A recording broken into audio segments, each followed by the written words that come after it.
ॐ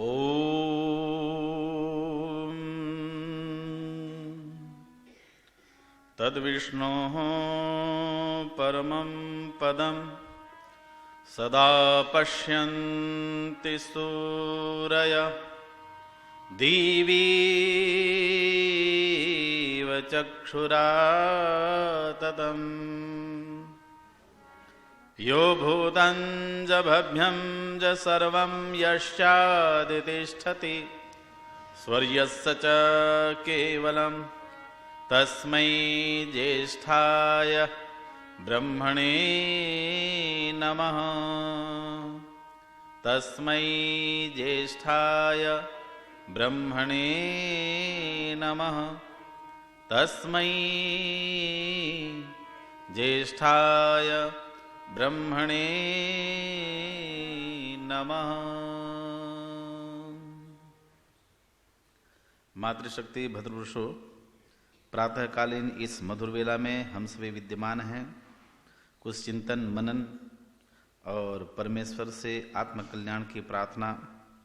मेरे से पूर्व बहुत सुंदर आपने संसार का सर्वश्रेष्ठ यज्ञ कर्म को संपन्न किया है। आइए इस विचार की कड़ी में हम सभी चिंतन करेंगे और एक गीत मेरे साथ मिलकर के बोलेंगे। मुझे ऐसा ना दो मेरे पिता, जीवन में लगे ठोकर न कहीं। मुझे ऐसा बना दो मेरे पिता, जीवन में लगे ठोकर न कहीं। ठोकर न कहीं, जाने अनजाने मैं मुझसे, जाने अनजाने मैं मुझसे नुकसान किसी का हो ना कहीं। मुझे ऐसा बना दो मेरे पिता, जीवन में लगे ठोकर न कहीं। ठोकर न कहीं, मुझे ऐसा बना दो मेरे। उपकार सदा करता जाऊं, दुनिया अपकार भले ही करे। उपकार सदा करता जाऊं, दुनिया अपकार भले ही करे। दुनिया अपकार भले ही करे। बदनामी न हो जग में मेरी, कोई मान भले ही देना कहीं। बदनामी न हो जग में मेरी, कोई मान भले ही देना कहीं। मुझे ऐसा बना दो मेरे पिता, जीवन में लगे ठोकर न कहीं। ठोकर न कहीं, मुझे ऐसा बना दो मेरे पिता। जो तेरा बनकर रहता है, कांटों में फूल सा खिलता है। जो तेरा बनकर रहता है, कांटों में फूल सा खिलता है। कांटों में फूल सा खिलता है। कितने ही कांटे पाँव चुभें, कितने ही कांटे पाँव चुभें, पर फूल ही हों कांटे न कहीं। मुझे ऐसा बना दो मेरे पिता, जीवन में लगे ठोकर न कहीं, मुझे ऐसा बना दो मेरे पिता। मन हो मधुपूर्ण कलश मेरा, आँखों से ज्योति छलकती है। मन हो मधुपूर्ण कलश मेरा, आँखों से ज्योति छलकती हो, आँखों से ज्योति छलकती हो। तुमसे मधु ऐसा पीने को, तुमसे मधु ऐसा पीने को, जगत ही रहूं जागत ही रहूं, सोऊं न कहीं, मुझे ऐसा बना दो मेरे पिता। जीवन में लगे ठोकर न कहीं, ठोकर न कहीं, मुझे ऐसा बना दो मेरे पिता। तू ही बस मेरा ऐसा है, दुख में भी साथ न तजता है। तू ही बस मेरा ऐसा है, दुख में ही साथ न तजता है। दुख में भी साथ न तजता है। दुनिया मुझे प्यार करे न करे, दुनिया मुझे प्यार करे न करे, खोऊं तेरा भी न प्यार कहीं, मुझे ऐसा बना दो मेरे पिता। जीवन में लगे ठोकर न कहीं, ठोकर न कहीं, मुझे ऐसा बना दो मेरे। मैं क्या हूँ राह मेरी क्या है, यह सत्य सदा में समझ सकूं। मैं क्या हूँ राह मेरी क्या है, यह सत्य सदा में समझ सकूं। यह सत्य सदा में समझ सकूं। इस राह पे चलते चलते कभी, इस राह पे चलते चलते कभी, मेरे पाँव थके न रुके न कहीं, मुझे ऐसा बना दो मेरे पिता। मुझे ऐसा बना दो मेरे पिता। जीवन में लगे ठोकर न कहीं, ठोकर न कहीं, जाने अनजाने मैं मुझसे, जाने अनजाने मैं मुझसे, नुकसान किसी का हो न कहीं, मुझे ऐसा बना दो मेरे पिता। जीवन में लगे ठोकर न कहीं, मुझे ऐसा बना दो मेरे पिता। मुझे ऐसा बना दो मेरे पिता। मुझे ऐसा बना दो मेरे पिता। मातृशक्ति भद्रपुरुषों, परमात्मा ने हमें ये बहुत ही सुंदर सर्वश्रेष्ठ मानव चोला दे करके भेजा है, और इस जीवन में हम चलते चलते आगे बढ़ते बढ़ते अपने व्यवहार को कैसे सुखद, कैसे सुंदर बना सकें, क्योंकि हमारे व्यवहारों के आधार पर ही हमारे गंतव्य, अगले पड़ाव का निर्धारण होता है। हमारा आचरण कैसा होना चाहिए, हमारा व्यवहार कैसा होना चाहिए, और साथ साथ हम वेदों के मार्ग से चलते हुए सदा आगे बढ़ते रहें, सदा आगे बढ़ते रहें। बहुत सुंदर हम सभी ने इन मधुर पंक्तियों के माध्यम से गीत को सभी ने मिलकर के बोला है।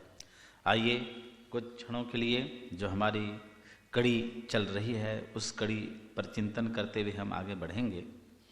मैंने आप सभी से निवेदन किया था कि हम सभी इस जन्म में, जीवन की इस यात्रा में निकले हुए हैं और हमारे जीवन के इस पड़ाव में 4 हमारे पड़ाव होते हैं और 4 पड़ावों में से पहला पड़ाव जो है वह हमारा ब्रह्मचर्य आश्रम है। उस ब्रह्मचर्य आश्रम में जहाँ मनुष्य विद्या अध्ययन करने के लिए अपने गुरु के चरणों में, गुरु के शरणों में जाता था और जहाँ रह करके सांगोपांग विद्या अंतेवासी शिष्य बन करके गुरुकुल में, आचार्य के कुल में रहता था, वह ब्रह्मचारी, उसको अंतेवासी शिष्य कहा जाता था। अंतेवासी माने गुरुकुल के उस परिवेश में, उस बाउंड्री में, उस अंतस्थ में, गुरु के, आचार्य के निगाहों में वो रहता था, इसलिए उसको क्या कहा जाता है? अंतेवासी। उस परिवेश में रह करके विद्या अध्ययन करता था, इसलिए उस ब्रह्मचारी को अंतेवासी शिष्य कहा जाता था। ध्यान करें, मैंने आपसे निवेदन किया था कि वहाँ गुरुकुल में जाकर के ब्रह्मचारी 25 वर्ष तक अपने गुणों को, अपने विद्या को, अपने बलों को जोड़ता था। आचार्य प्रारंभ से ही उसके गुण, कर्म, स्वभाव को निरीक्षण करता हुआ और 3 दिन 3 रात्रि तक अपने गर्भ में रख करके उसको परीक्षण करता था, उसको निरीक्षण करता था। तब जाकर के उस ब्रह्मचारी को विद्या अध्ययन कराता था। आपको जानकारी होगी कि ये सारी विद्याएं रामायण काल, त्रेता के काल में और महाभारत के कुछ प्रारंभिक काल तक विधिवत अनवरत रूप से गुरुकुलीय परंपराएं जीवित रहीं, महाभारत काल तक भी रहीं। उसके बाद में धीरे धीरे हमारे गुरुकुलीय परंपरा समाप्त होती चली गई और उस गुरुकुलीय परंपरा में आप यदि अपने पीछे उस काल को देखेंगे जिस काल में महाराजा रावण, महाराजा दशरथ और अन्य राजे महाराजे, उनके पुत्र, उनकी पुत्रियां सब गुरुकुल में अध्ययन किया करते थे। त्रेता के काल में महाराजा रावण और महाराजा दशरथ दोनों का नाम एक ही है, ध्यान कर लेना, एक जैसे ही है। दशरथ जहां एक तरफ वैदिक संस्कृति का पोषक था, दूसरे तरफ दशानन जहां आसुरी संस्कृति को बढ़ावा देने का कार्य करता था। दोनों ही गुरुकुल के स्नातक थे। दशरथ माने जिनकी रथों की दिशाएं चारों ओर व्याप्त होते थे, उनको क्या कहा जाता, बोलो? दशरथ। दशानन जिनका वर्चस्व दशों दिशाओं में होता था, उसको क्या बोलते हैं? दशानन। लेकिन ध्यान दीजिए, दोनों ही अपने आप में बहुत बड़े वैज्ञानिक, बहुत बड़े विद्वान थे। महाराजा रावण के जो दादा थे उनका नाम था पुलत्स, स्वाति पुलत्स, और उनके जो दादी थीं शकुंत केतु, उनका एक पुत्र हुआ जिनका नाम था विश्वश्रवा या मणिचंद्र केतु के नाम से भी जाना जाते हैं। उनका नाम मणिचंद्र केतु भी था और बहुत सारे नाम के प्रचलनों में उनको अहि रावण भी बोल दिया करते थे, जो रावण के पिता थे। कौन थे बोलो? रावण के पिता। और मणिचंद्र केतु की धर्म पत्नी सुकुसुमांजलि अर्थात रावण के मां, पिता मणिचंद्र केतु और मां सुकुसुमांजलि, उनको कैकसी भी बोलते थे। ध्यान दीजिए। और रावण का बचपन का नाम था ब्रह्मचारी वरुण। क्या नाम था बोलो? ब्रह्मचारी वरुण। और ब्रह्मचारी वरुण की पत्नी का क्या नाम था? मंदोदरी। क्या नाम था बोलो? मंदोदरी, जिनको हम रावण भी कहते हैं। मैं क्यों बताना चाह रहा हूं कि ये सारे के सारे गुरुकुल में पढ़ते थे और गुरुकुल में पढ़ने के उपरांत इन्होंने ज्ञान और विज्ञान के आधार पर पूरे वर्ष, भारतवर्ष में अपना परचम लहराया। उस समय कहते हैं कि मणिचंद्र केतु रावण के जो पिता थे, उनके कार्यकाल में उनके जो गुरु थे भुंज केतु, उनका बहुत सुंदर विज्ञानशालाएं, गुरुकुल हुआ करते थे। और उस त्रेता काल में सबसे बड़े यूनिवर्सिटी कहनी चाहिए, विश्वविद्यालय, उनका था भारद्वाज ऋषि का। किनका था बोलो? भारद्वाज ऋषि का, जहां पर ज्ञान विज्ञान अस्त्र शस्त्रों की शिक्षा दी जाती थी, जहां कहते हैं मणिचंद्र केतु विश्वश्रवा के उनके पुत्र पुत्रियां भी अध्ययन करने के लिए जाते थे। और ब्रह्मचारी वरुण, विभीषण, कुंभकर्ण और एक पुत्री थी जिनका नाम शूर्पणखा, ये चारों के चारों वहां भारद्वाज ऋषि के यहां पढ़ने के लिए गए। इधर राम, लक्ष्मण, भरत और बोलो शत्रुघ्न, ये भी वहां पढ़ने के लिए गए। और यहां तक कहते हैं हनुमान जी, बाली, सुग्रीव, ये जामवंत इत्यादि सभी के सभी उनके यहां पढ़ने जाते थे। और बात बता दूं, रावण के गुरु कौन थे जी? बहुत सारे गुरु थे उनके, लेकिन सबसे ज्यादा जिनके सन्निकट में जाते थे कौन थे? महाराजा शिव। कौन थे बोलो? महाराजा शिव कहां रहते थे? हिमालय में रहते थे। और हिमालय के राजा थे। उनकी पत्नी का क्या नाम था? पार्वती। किनकी कन्या थी?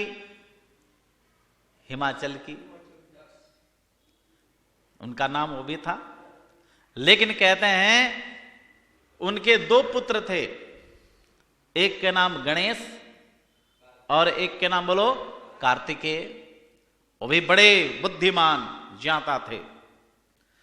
और महाराजा शिव रावण के गुरु तो थे ही, लेकिन रावण के गुरु के भी बोलो गुरु थे, अहि रावण के भी बोलो गुरु थे। और यहां तक कि उनके जो दादा थे पुलत्स, उनके भी कौन थे? गुरु थे। और वे भी जिनको आप कहते हैं कुंभकर्ण, जो 6 माह तक सोता था और 6 माह तक जागता था, ऐसा कुछ भी नहीं है। 6 माह तक जो है वो थ्योरी ज्ञान को ग्रहण करता था और 6 माह तक लगातार निद्रा को विजय करके प्रैक्टिकल अनुसंधान किया करता था। महाराजा शिव के पुत्र गणेश और कुंभकर्ण ये, और यहां तक के और उनके जो रावण के पुत्र थे मेघनाथ, अहिरात केतु, नारायण तक, अक्षय कुमार, ये भी सारे के सारे हिमालय में जाकर के उनके विज्ञानशाला थी शिव जी के, वहां जाकर के अनुसंधान क्या करते थे। और इतने सारे कुछ होते हुए भी कहते हैं कि अहिरात केतु जो पातालपुरी में राज्य किया करता था अमेरिका में,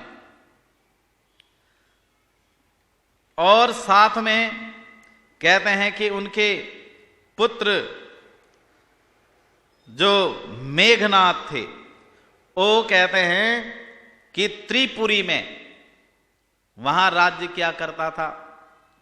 नारायण तक ये भी कहते हैं कि वो भी दूसरे जाकर के देशों में राज्य किया करता था। अक्षय कुमार, उनका भी एक राज्य था, और सबके सब कैसे थे, ज्ञान विज्ञान में पारंगत थे। कोई तरंगवाद पर अपना अनुसंधान करता था, कोई परमाणु पर, और इन सब ने मिलकर के कहीं चंद्रयान जो है चंद्रमा पर यात्रा कर रहे हैं, कहीं मंगल में कर रहे हैं। भगवान शिव के बेटे गणेश कहते हैं कि 24 घंटे में अपने यंत्र में बैठ करके पूरे मंगल की यात्रा करके धरती पर, पृथ्वी पर आ जाते थे। ऐसे ऐसे विज्ञानशालाओं में जाकर के विद्या अध्ययन करते थे। कहां जाते थे? गुरुकुल में जाते थे, गुरु के चरणों में बैठ करके।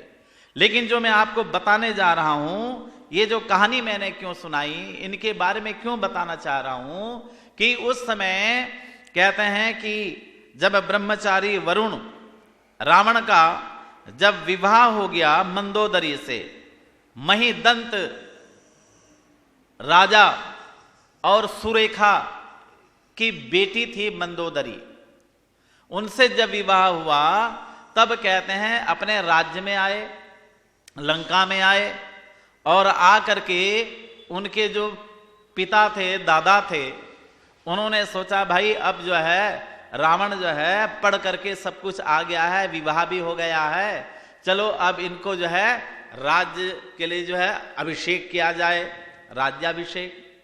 तब उस समय कहते हैं कि कुक्कुट मुनि महाराज उनके एक सभा बुलाई, उस सभा में महाराजा शिव भी आए, भारद्वाज भी आए, वशिष्ठ भी आए, बहुत सारे राज परिवार के बड़े बड़े विद्वान धर्मात्मा सब आए। लेकिन जब उस समय एक भुंजू ऋषि थे, एक कुक्कुट मुनि महाराज, गाड़ीवान, ऐसे महर्षि लोग आए, तो उन्होंने कहा कि भाई अब रावण का राज्याभिषेक करना है, बताओ आप में जो सबसे बड़े ज्ञानी हैं आप लोग हैं, आप लोगों को मैं सौंपता हूं इनका जो है राज्याभिषेक किया जाए। तो उस समय कहते हैं कुक्कुट मुनि महाराज को उन्होंने निवेदन किया, तो उन्होंने मना कर दिया कि मैं रावण का राज्याभिषेक नहीं कर पाऊंगा। क्यों? तो उस समय कहा था कि किसी समय में एक ऋषि ने, भानकेतु नाम के ऋषि ने, उनको उनके मस्तिष्क को देखा था, मस्तिष्क को देख करके कहा था कि ये राजा तो अवश्य बनेगा, लेकिन इसका जीवन जो है शंकाओं से घिरा हुआ रहेगा, संघर्षों से घिरा हुआ रहेगा। इसके यहां कि वेद की संस्कृति का जो है ये पोषक नहीं होगा, अर्थात यहां जो है इसके कमी होगी, चरित्रों में कमी आ जाएगी।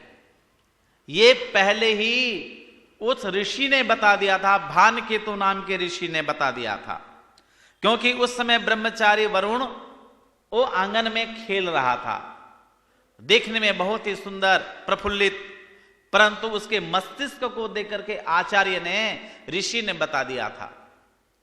तो उस समय कुक्कुट मुनि महाराज ने कहा कि हे ऋषिवर, हे पुलत्स्य ऋषि, हे महाराज, मैं इनका राज अभिषेक में नहीं कर सकता, क्योंकि राजा अगर चरित्रवान नहीं है तो उसका राज्य जो है कलंकित हो जाता है। उसके बाद में कहा, बहुत ही वो शांत हो गए पुलत्स्य। उसके बाद में कहते हैं भुंजु ऋषि थे, जो वायु ऋषि के 21वें प्रपोत्र कहलाते थे। वो ऋषि ने फिर जो है उनका राज्य अभिषेक किया। और भी ऋषियों की परंपरा में जाएं तो कहते हैं कि उनके राज्य में निरीक्षण करने के लिए भी आते थे। तो उस समय भी कहा था, कुक्कुट मुनि को दिखाया कि देखो मेरे यहाँ बहुत सारे जो है विज्ञानशालाएं हैं, यज्ञशालाएं हैं, स्वर्ण की लंका है मेरी। तो उस समय कहा था, मेरी लंका कैसे लगी? तो उस समय कहा था कि राजन, भले ही तुम्हारे इस राज्य के अंदर स्वर्णमयी लंका है, सोने चांदी और अनेक प्रकार के यहां पर जो है धातुएं हैं, लेकिन कहते हैं यज्ञशाला भी है, गौशाला भी है, विज्ञानशालाएं हैं, लेकिन तुम्हारे यहां मुझे चरित्रशाला नहीं, कहीं नहीं दिखाई दिया। उस समय जो है उनको उपदेश देकर के चले गए। कहने का तात्पर्य क्या है कि उस समय आचार्य उस बच्चे के पूरा संपूर्ण जीवन का खाका खींच देते थे, क्योंकि आचार्य जो होता था आयुर्वेद का आचार्य होता था, मस्तिष्क को निरीक्षण करने वाला होता था, अंतःकरण को पढ़ने वाला होता था।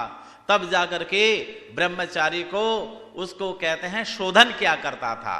और शोधन में कहते थे, वाचम ते सुंधामी, प्राणम ते सुंधामी, वायुस्ते सुंधामी, मैघ्रम ते सुंधामी, चरिस्त्राम ते सुंधामी। हे ब्रह्मचारी, मैं तेरे आंखों को शुद्ध करता हूं, तेरे मैं कान को शुद्ध करता हूं, तेरे मैं गंध को शुद्ध करता हूं, वाणी को पवित्र करता हूं, और मन में तर्पयताम, प्राण में तर्पयताम, और पूर्णता प्रदान करने के लिए संकल्पबद्ध होता था।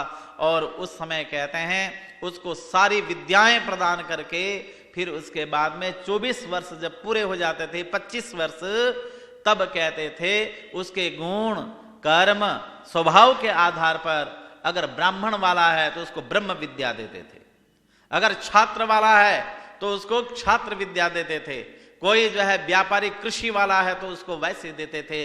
लेकिन सबको वेदों का ज्ञान दे करके, व्यवहारिक ज्ञान दे करके, जिस जिस गुण, जो जो गुण उनके अंदर अत्यधिक मात्रा में होता था, वैसे ही उसको ज्ञान दे करके उनको स्नातक बनाता था। और 24 साल के बाद में फिर उसके बाद में एक संस्कार होता था, उस संस्कार का नाम होता था समावर्तन संस्कार। और ये मैं दोनों के लिए कह रहा हूं, ब्रह्मचारी चाहे वो ब्रह्मचारिणी हो, छात्र हो चाहे बोलो छात्रा हो, समावर्तन संस्कार जब उनका होता था तो उस समय कहते थे कि एक स्थान नियुक्त किया जाता था, और वहां पर 5 दिन, 6 दिन, 10 दिन, 11 दिन तक वहां पर एक शास्त्रार्थ होता था। वहां पर एक बहुत बड़ा एक सभा होती थी, देश भर के बड़े से बड़े विद्वान, धर्मात्मा, ब्रह्मचारी जो अध्ययन क्या करते थे, उन गुरुकुलों का वहां पर क्या होता था, एक समावेश होता था, संगम होता था।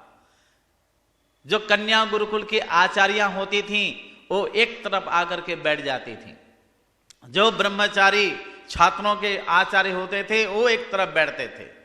दोनों तरफ से शास्त्रार्थ होता था, और शास्त्रार्थ के समय में जो विषय होते थे उन विषयों के एक एक ब्रह्मचारी, एक ब्रह्मचारिणी वहां पर खड़े हो जाते थे। जो निर्णायक मंडली होती थी, जो वाइस चांसलर होते थे, गुरुकुलों के अध्यक्ष होते थे, वो बैठते थे। जो चारों वेद, दर्शन शास्त्रों के, अन्य शास्त्रों के ज्ञाता पंडित होते थे, वो निर्णय लेते थे। और उस समय जब शास्त्रार्थ होता था तो उस समय उनको देखने के लिए पूरे जन समूह वहां पर उमड़ पड़ता था। और उस शास्त्रार्थ में जब खड़े होकर के शास्त्रार्थ किया जाता था, जो जीत जाते थे उनको जो है प्रथम, द्वितीय, तृतीय सम्मान दे करके उनको अलग अलग गुण, कर्म, स्वभाव के आधार पर बिठाया जाता था। तत्पश्चात जब पूरा शास्त्रार्थ समापन होता था, उस समय कहते हैं कि वहां पर समावर्तन संस्कार के समय में एक दीक्षांत समारोह हुआ करता था। आज भी होता है, लेकिन उस समय उस दीक्षांत समारोह में जो उनके सारे चिर परिचित माता पिता सब आते थे और देखते थे कि ये गुण, कर्म, स्वभाव इनका कैसा है, कितने विद्वान हैं। उस समय कहते हैं जो दूसरा पड़ाव हमारा, कौन सा दूसरा पड़ाव, जोर से बोलो, गृहस्थ आश्रम।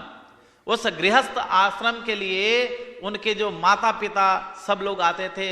आचार्य कहते थे कि देखो भाई, तुम्हारे जो बच्चे हैं कितने विद्वान हैं, कितने विदुषियां हैं, इनको आप सभी ने देखा है, शास्त्रार्थ के समय में देखा है। इनके जो है शारीरिक, मानसिक, आत्मिक इन सभी गुणों को तुमने देखा है।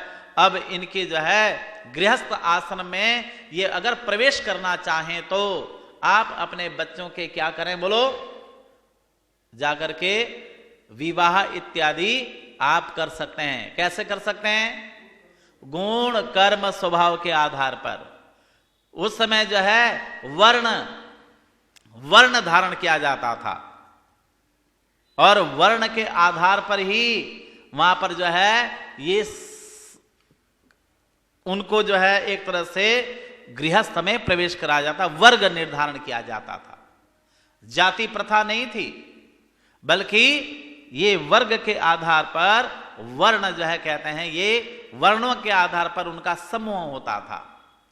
तो उस समय दीक्षांत समारोह होता था और उस दीक्षांत समारोह में कहते थे कि ब्रह्मचारी और ब्रह्मचारिणियों को उनके आचार्य शिक्षा देते थे, अंतिम शिक्षा। ओ आप उपनिषदों में यदि आप पढ़ेंगे तो वहां शिक्षा बल्ली के नाम से भी वहां पर जो है उपदेश दिया गया है। और अंतिम उपदेश में कहते थे कि हे ब्रह्मचारी, हमने तो तुम्हें बहुत शिक्षा, बहुत ही सुंदर शिक्षा, 25 वर्ष तक अंतेवास में निवास करते हुए हमारे चरणों में विद्या अध्ययन किया है। अनेक विद्याओं को तुमने पारंगत हुए हो, लेकिन अंतिम शिक्षा तुम्हें दे करके जा रहे हैं, इसको लेकर के जाओ। और वो शिक्षा क्या देते थे? कहते थे कि सत्यम वद, बेटा जीवन में हमेशा बोलो सत्य बोलना, सत्य सुनना और सत्य को ही स्वीकार करना। दूसरा कहते थे कि धर्मम चर, धर्म का बोलो आचरण करना। धर्मम आचरिति धर्म, धर्म को धारण जरूर करना, लेकिन धर्म के अनुसार आचरण भी करना, लेकिन सत्य को बोलना और धर्म का आचरण करना। तृतीय कहते थे कि स्वाध्यायान मा प्रमितव्यम, बेटे स्वाध्याय में कभी भी आलस्य और बोलो प्रमाद मत करना। अगर आलस्य प्रमाद तुमने किया तो कहते हैं ये दोनों जो गुण हैं, दोनों जो शिक्षा हैं, सत्य और धर्म, ये भी बोलो तुम्हारे जीवन से छूट जाएंगे। जो तुमने जिस वर्ण को तुमने धारण किया है, अगर गुण कर्म स्वभाव तुम्हारे एक हैं तो ये गुण कर्म स्वभाव, यदि तुमने सत्य नहीं बोला, धर्म का आचरण नहीं किया और बोलो स्वाध्याय नहीं किया, तो कहते हैं कि तुम गुणों से गिर जाओगे और तुम क्या कहलाओगे? फिर वर्ण संकर कहलाओगे। क्या कहलाओगे? वर्ण संकर कहलाओगे। क्योंकि जो गुण थे गुण से तुम हट गए। क्यों हटे? क्योंकि तुम्हारे जीवन में सत्य नहीं रहा, तुम्हारे जीवन में धर्म का आचरण नहीं रहा, और तुम न तो स्वाध्याय किया तुमने। जब स्वाध्याय नहीं किया तो दोनों गुण क्या हो गए? घट गए। तुम क्या हो गए? जहां तुम स्टैंड थे, जहां तुम खड़े थे, जहां तुम रुके थे, वहां से तुम्हारा पतन बोलो शुरू हो गया। तुम वर्ण संकर कहलाओगे। यहां से वर्ण गुरु भी वर्ण ही निर्धारण करके भेजता था। तो ये अंतिम शिक्षा देते थे, घर में आते थे। अगर वहां कोई कन्या या कोई वर, जो लड़का ब्रह्मचारी ब्रह्मचारिणी, उनके माता पिता होते थे, तो उनसे जाकर के बात करते थे कि हम गृहस्थ में जाना चाहते हैं, इन बच्चों को ले जाना चाहते हैं। तो वहां पर परिचय होता था। आजकल तो जगह जगह परिचय सम्मेलन होता है, इस दृष्टि से होता है, रंग रूप को देख करके, धन दौलत को देख करके, और अनेक प्रकार के उनके आय का संसाधन को देख करके होता है। लेकिन पहले गुण कर्म स्वभाव को देख करके उनका क्या होता था? इस तरह से उनका सिलेक्शन होता था। इस समय ऐसा वर्ण किया जाता था। फिर उसके बाद में अपने अपने घर आते थे और वहां परीक्षाएं होती थी। उस परीक्षा को, अंतिम परीक्षा जो होती थी, ये होने के बाद भी कहते हैं कि जो सच्चा गुरु होता था, सद शिष्य होता था, उसको कहते हैं तुम यहां से जा तो रहे हो गुरुकुल से, लेकिन गुरुकुल से रुख मत मोड़ देना कभी, गुरुकुल को कभी मत भूल जाना, क्योंकि यहां गुरुकुल तुम्हारा क्या है? जन्म हुआ है। यहां ये गुरुकुल, ये आचार्य का गर्भ है, तुमने यहां से जन्म लिया है। लेकिन गुरुकुल को कभी भी मत भूल जाना, हमेशा इसके तरफ निगाह रख रखना, चित्त रखना। और उस समय जो है उनको एक परीक्षा होती थी, वो परीक्षा भी अनेक प्रकार से लिए जाते थे।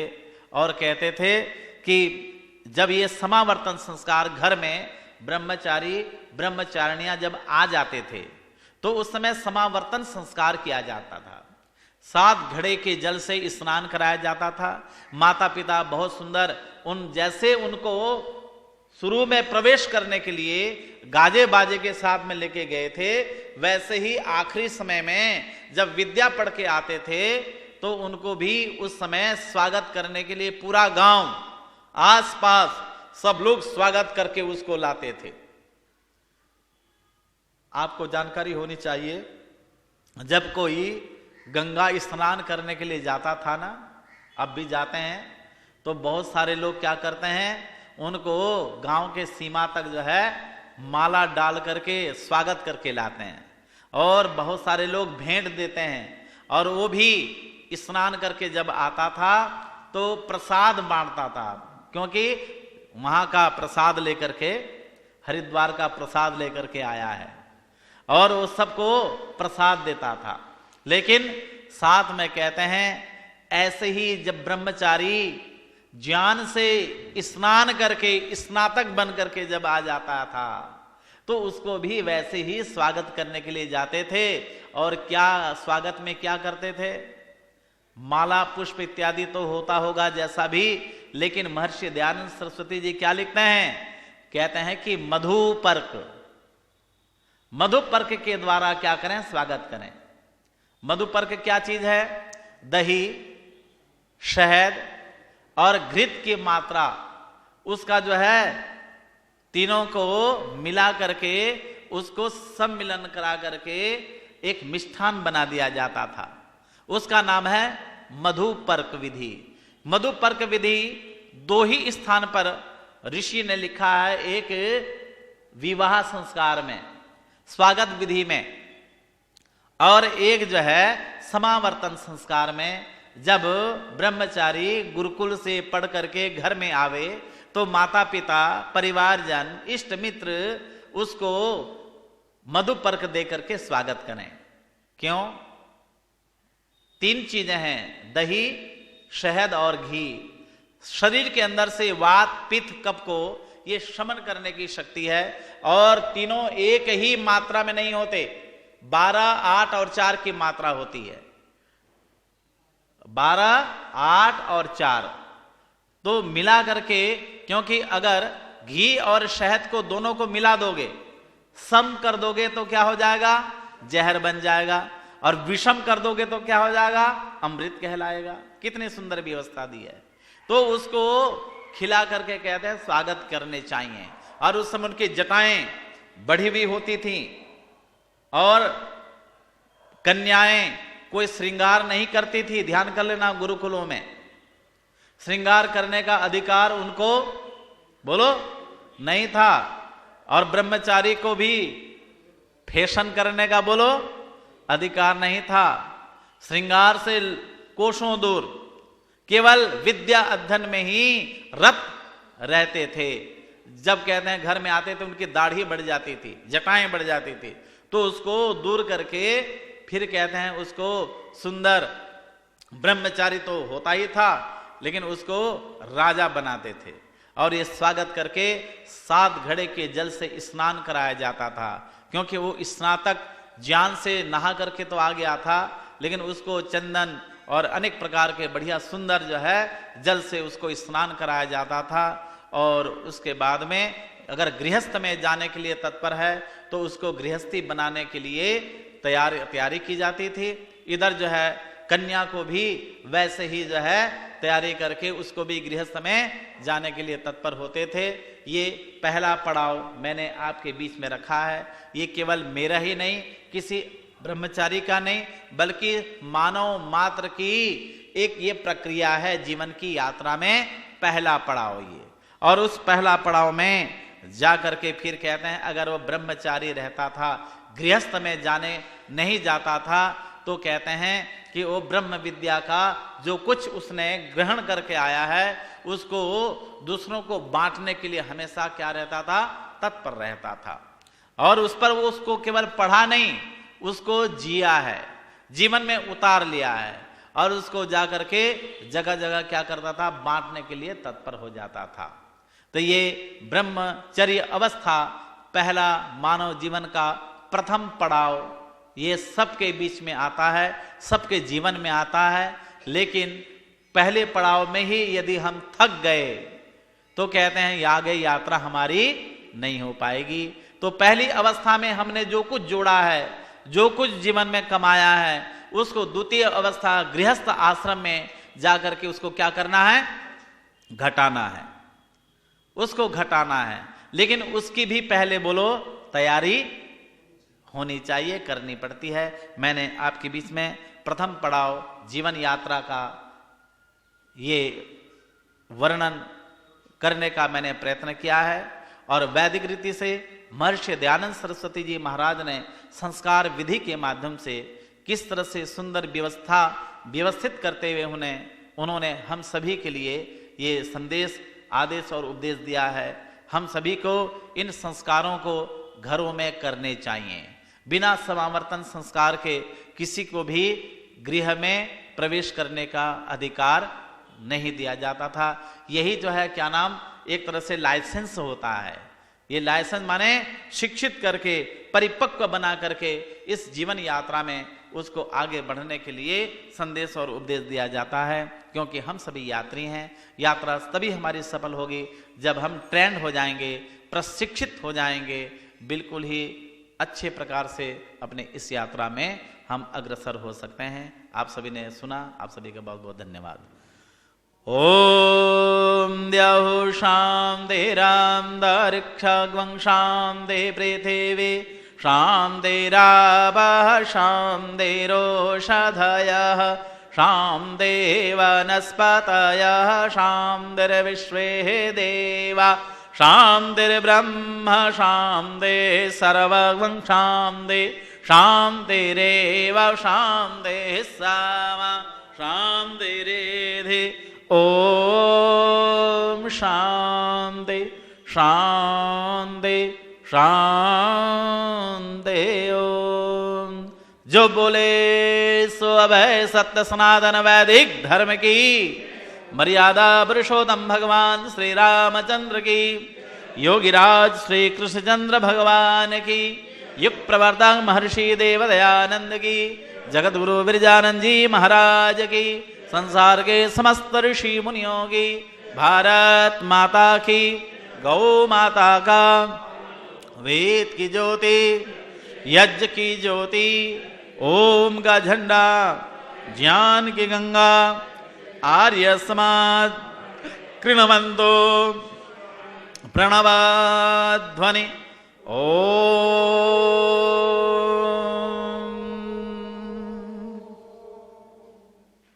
सर्वेभ्यो नमः। सभी का बहुत बहुत धन्यवाद। वैदिक अभिवादन सादर नमस्ते जी।